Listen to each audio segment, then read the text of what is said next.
So I'm Roddy Bow from IDK. And I'm James Poxton from IDK for our project Outside in Bantham, Devon.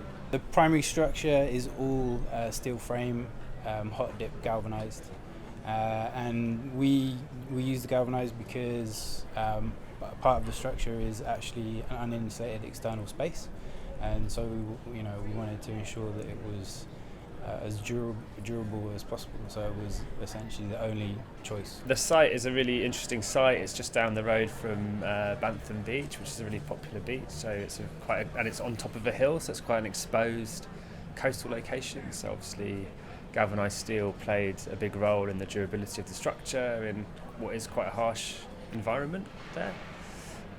It's also kind of a good project with respect to how it was built, because it as much about a kind of community centre project, it was also about engaging local supply chains wherever possible, and the local supply chains in that area are agricultural steel framers. So it was important for us to sort of work with a kind of material that could be built by people from around that area as well. So through and through, it meant that choosing steel and galvanised steel was the way to go. And there's something a bit nicer than painting a steel structure than to galvanise it. Galvanising has a sense of kind of raw metal.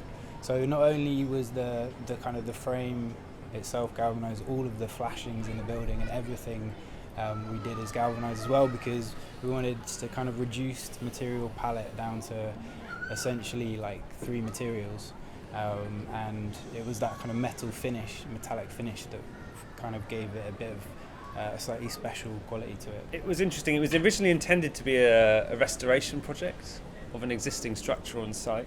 The circularity of it, so to speak, perhaps not designed to be deconstructed, but designed to potentially have multiple other uses in its lifetime, because there is nothing more flexible than the shed, the big steel shed. So obviously having a structure that can endure a very long time, which that one will, well insulated, well built structure, I think it will have many permutations of use, I think, throughout its life. And ultimately, like, our philosophy as designers is to try to design with a sense of economy with everything we do. So ultimately, the amount we've put into that building is basically refined down to its barest essentials. And I think the galvanised steel component to that, I think, plays quite a vital role, because you see it everywhere, right? And yeah, I think at the end of its life, if they wanted to, that building could be totally deconstructed.